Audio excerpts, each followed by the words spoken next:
सुप्रभात सारे बच्चों।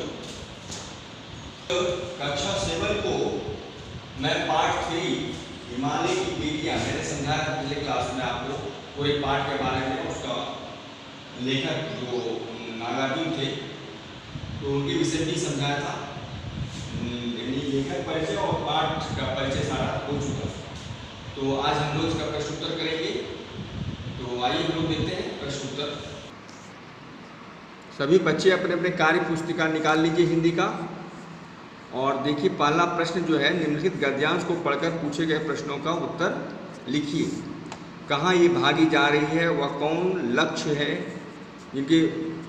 जिसने उन्हें बेचैन कर रखा है। अपने महान पिता का विराट प्रेम पाकर के भी अगर इनका हृदय अतृप्त ही है तो वह कौन होगा जो कि प्यास मिटा सकेगा। बर्फ जली नंगी पहाड़ियाँ, छोटे छोटे पौधे से भरी घाटियाँ, बंधुर आदित्यकाएँ, सरसब्ज उपत्यकाएँ, ऐसा है इनका लीला निकेतन। खेलते खेलते जब ये जरा दूर निकल जाती हैं तो देवदार, चीड़, सरों, चिनार, सफ़ेदा के कैल के जंगल में पहुंचकर शायद इन्हें बीती बातें याद करने का मौका मिल जाता होगा। कौन जाने बुढ़ा हिमालय अपनी इस नटखट बेटियों के लिए कितना सिर ढूंढता होगा। बड़ी बड़ी चोटियों से जाकर पूछिए तो उत्तर में विराट मौन के सिवा इनके पास और रखा ही क्या। तो ये आपका पैराग्राफ है और इस गद्यांश को पढ़ करके सारे प्रश्नों का उत्तर देना है। ये संबोधन यहाँ जो ये है भागी जा रही है तो संबोधन किसके लिए है, तो उत्तर लिखेंगे नदियों के लिए। किसके लिए? नदियों के लिए। इनका लीला निकेतन कैसा है, तो इसका लीला निकेतन बर्फ जली नंगी पहाड़ियाँ, छोटे छोटे पौधों से भरी घाटियाँ, बंधुर आदित्यकाएँ, सरसब्ज उपत्यकाएँ। यहाँ तक लिख लीजिए, यहाँ से लेकर के यहाँ तक लिख सकते हैं। गौ नंबर क्वेश्चन है, खेलते खेलते ये कहाँ दूर निकल जाती है। क्वेश्चन है खेलते खेलते ये कहाँ दूर निकल जाती है। तो खेलते खेलते यहाँ देखिए, खेलते खेलते ये जरा दूर निकल जाती है तो देवदार, चीड़, सरों, चिनार, सफ़ेद कैल के जंगलों में पहुँच जाती है। घ नंबर, हिमालय इनकी चिंता में क्या करता होगा। तो अभी तुरंत देखा आपने, हिमालय इन नटखट बेटियों की चिंता में सिर धुनता होगा। हिमालय इनकी चिंता में क्या करता होगा, तो हिमालय अपनी नटखट बेटियों की चिंता में सिर धुनता होगा।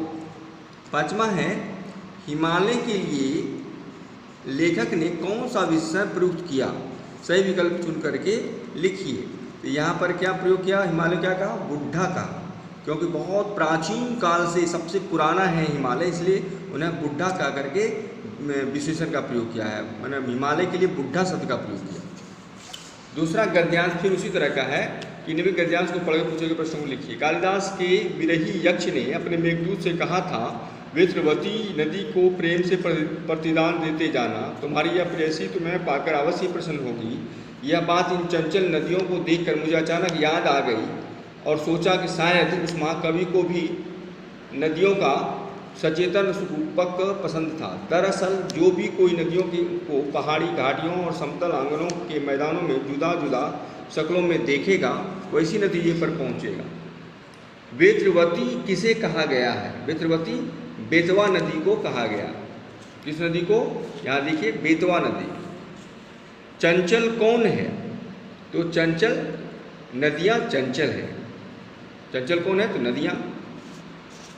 गौ, लेखक ने विरही किसे कहा है, लेखक ने विरही यक्ष को कहा है। लेखक ने विरही किसे कहा, तो यक्ष को कहा। महाकवि कालिदास को क्या पसंद था, महाकवि कालिदास को नदियों का सचेतन रूप पसंद था। महाकवि कालिदास को क्या पसंद था, तो महाकवि कालिदास को नदियों का सचेतन रूप पसंद था। मेघदूत की प्रेयसी कौन है, तो सही विकल्प पर चुनना है, यक्ष, बेतवा, चंचल, नदियाँ। तो क्या होगा इसमें, तो मेघदूत की प्रेयसी है बेतवा या वेत्रवती। यदि ये वेत्रवती भी लिखा रहे कहीं तो उसको ही चुनिएगा, या बेतवा लिखा रहे तो बेतवा को। अब है निम्नलिखित वैकल्पिक प्रश्नों को सही विकल्प चुनकर लिखना है। लेखक नदियों की धारा में डुबकी लगाते हुए किसकी गोद का स्मरण किया करते थे? माँ और दादी की गोद। ख, हिमालय की बेटियों की उछल कूद कहाँ गायब हो जाती है?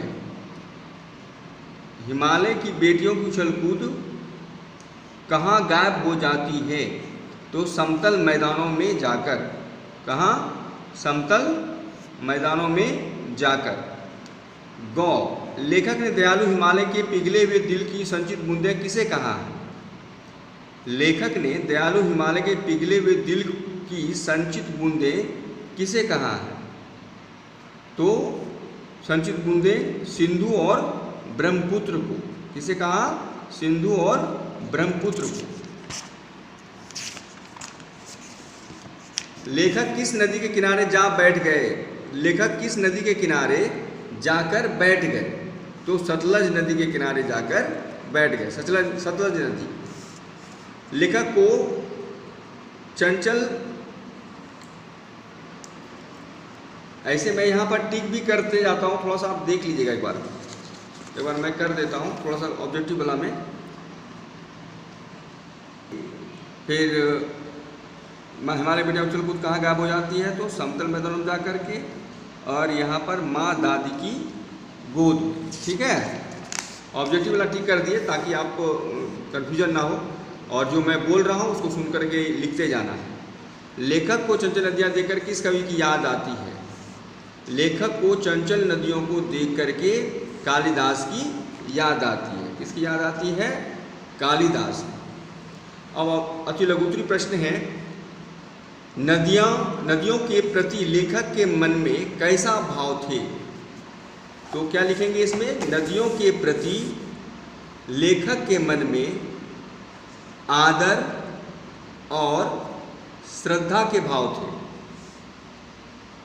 ख, लेखक नदियों के किस रूप को देखकर हैरान हो गए? लेखक की हैरानी का कारण यह था कि दुबली पतली गंगा, यमुना और सतलुज समतल मैदानों में पहुंचकर किस प्रकार विशाल हो जाती है। क्वेश्चन नंबर है गौ, लेखक ने नदियों को क्या माना? तो लेखक ने नदियों को हिमालय की नटखट बेटियां माना है। हिमालय का दामाद किसे कहा गया? तो हिमालय का दामाद समुद्र को कहा गया है। हिमालय का दामाद किसे कहा गया? हिमालय का दामाद समुद्र को कहा गया। अंगों, समुद्र ने हिमालय की किन दो बेटियों का हाथ थामा है? दामाद समुद्र ने हिमालय की सिंधु और ब्रह्मपुत्र नामक दो बेटियों का हाथ थामा है। लघुत्तरी प्रश्न, लेखक को सबसे अधिक कौतूहल और विस्मय क्या देखकर होता है? तो लेखक को सबसे अधिक